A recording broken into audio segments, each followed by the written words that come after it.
चलिए बता देते हैं आपको कि ये जो 3 वाइल्ड कार्ड्स घर के अंदर आई थी, जो धमाका करने आई थी, बहुत कुछ दिखाने आई थी, बहुत कुछ करने आई थी, उनमें से किसका एविक्शन हो गया है घर वालों की वोटिंग के आधार पे।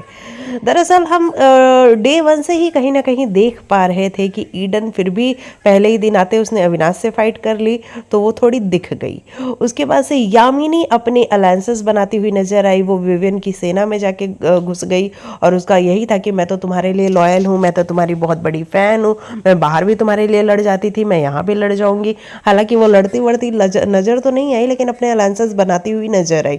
लेकिन अदिति ने ना किसी से बात की, ना किसी से कोई अलायंस बनाया, कुछ भी नहीं किया घर के अंदर।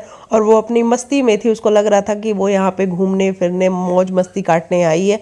और वो करके और देख लो अभी एलिमिनेशन का टाइम आ गया और घर वालों ने क्लियरली कहा है कि भाई अदिति का बॉन्ड किसी के भी साथ नहीं बनाए, क्योंकि उसने कभी वो बॉन्ड बनाने की ट्राई ही नहीं करी। दिग्विजय ने कहा कि अगर मैं देखने जाऊँ तो अदिति का बॉन्ड नहीं है किसी के भी साथ, इन दोनों का बॉन्ड फिर भी नजर आता है। सेम रजत ने भी कहा कि इन दोनों का बॉन्ड फिर भी है,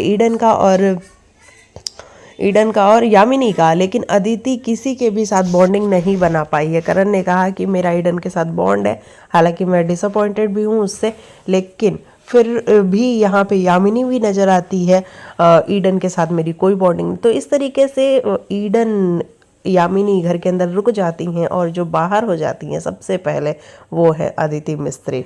अब अदिति मिस्त्री को आप बाहर देख पाएंगे।